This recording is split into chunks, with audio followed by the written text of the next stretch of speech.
Assalamualaikum warahmatullahi wabarakatuh. Kali ini kita akan belajar tentang i'rab. I'rab. Apa sih i'rab itu? Apakah kalian tahu apa itu i'rab? Ini definisinya. I'rab adalah perubahan bentuk akhir suatu kata karena perbedaan fungsi dalam sebuah kalimat atau ada faktor amil yang mendahului. Ini namanya i'rab, perubahan bentuk akhir kata. Ya. Oke, contohnya amaro Muhammadun Umaro ilal masjidi.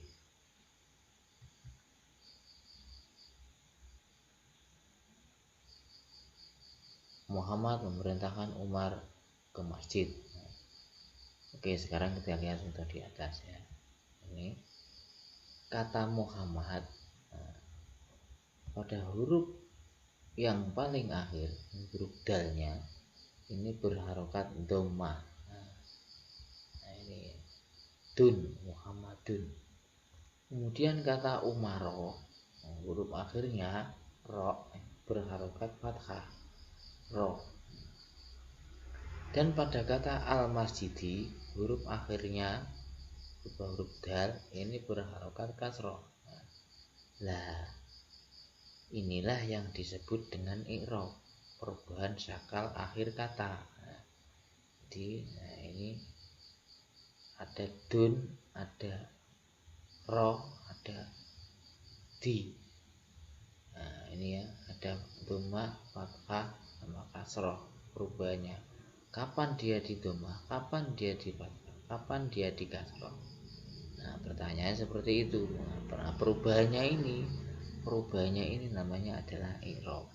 Nah, oke, agar tidak bingung, coba lihat contoh berikut. Contoh amaro Umaru Muhammadan ilal masjidi. Ini dibalik. Umar memerintahkan Muhammad ke masjid. Kalau kita lihat contoh di atas ini ya, kata Umaru, huruf akhirnya, huruf ro-nya ini berharokat dhammah. Dhammah ya. Dhammah saja, tapi tanpa tanwin. Ini salah, maaf ini salah. Tanpa tanwin Umaru. Nah, kemudian kata Muhammadan, ini huruf akhirnya, huruf dalnya ini berharokat fathah ten, dan.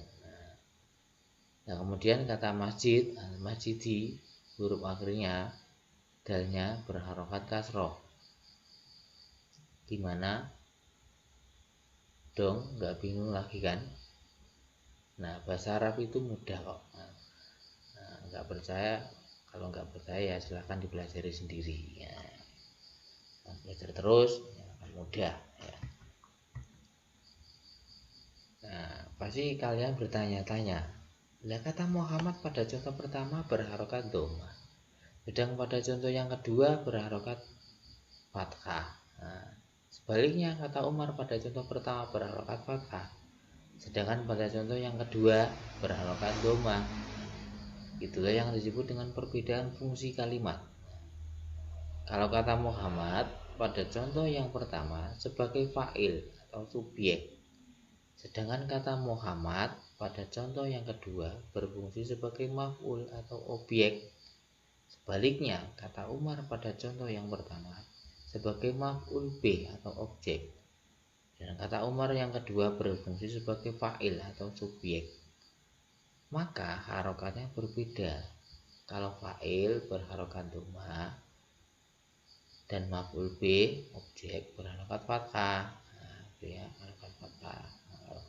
Dhammah itu namanya fathah, itu rofa, fathah itu bukan rofa, fathah nasab, kalau dhammah itu rofa. Jadi terjemahannya contoh yang pertama, Muhammad memerintahkan Umar ke masjid. Muhammad ini pelakunya, pekerjaannya memerintahkan, yang objeknya yang diperintahkan adalah Umar. Keterangannya ke masjid. Sedangkan contoh yang kedua, Umar ini Umar memerintahkan Muhammad ke masjid. Umar pelakunya, kerjanya memerintahkan. Muhammad adalah objeknya atau yang diperintah. Nah, kemana? Ke masjid. Nah, seperti itu ya. Perbedaannya tadi, perbedaan fungsi. Fungsinya, SPU-nya. Kalau dalam bahasa Indonesia, SPU-nya berbeda. SPU-nya berbeda.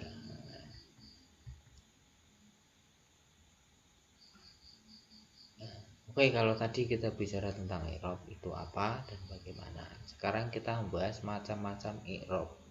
I'rab itu terbagi menjadi 4.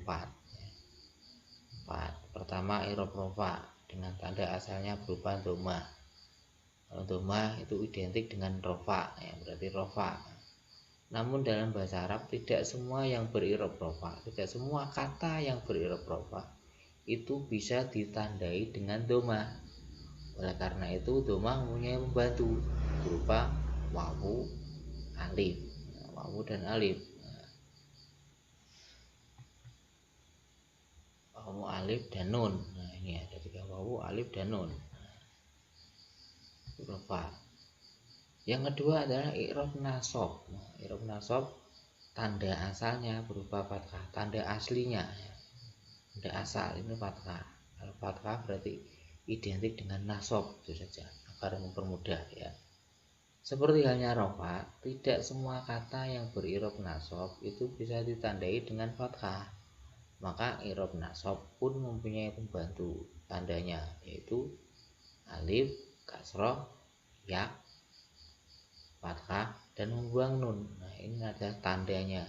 Ini tanda pokoknya fathah, tanda pembantunya ini tanda penggantinya, karena tidak bisa memakai fathah, bisa nanti memakai alif, kasroh atau yang lainnya. Nah, seperti itu ya. Jadi yang rofa juga sama. Nah, ya. Tidak semua bisa didhamma, jadi ada nanti wawu sama apa tadi nun. Nah, seperti itu. Oke, sekarang yang ketiga, i'rab jer.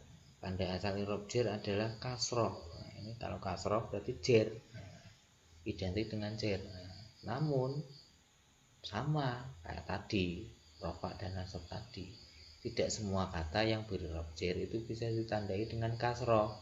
Oleh karena itu i'rab jer juga mempunyai pembantu, yaitu ya dan fathah. Jadi kalau tidak bisa dijerkan dengan kasroh, bisa jadi nanti dengan ya. Kalau tidak bisa dengan kasroh, bisa jadi dengan fathah. Nah, seperti itu.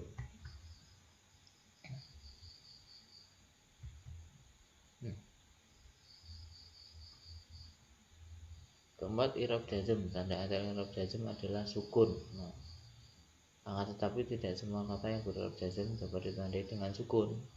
Oleh karena itu jazm juga mempunyai pembantu, yaitu membuang nun dan membuang huruf ilat. Itu ya, membuang nun. Jadi kalau tidak bisa sukun, kemungkinan nanti membuang nun. Kalau tidak bisa membuang nun dan tidak bisa sukun, kemungkinan nanti adalah membuang huruf ilat, membuang huruf alif atau wawu atau ya. Nah, seperti itu. Nah, itulah tadi i'rab. Oke, terima kasih. Saya akhiri. Assalamualaikum warahmatullahi wabarakatuh.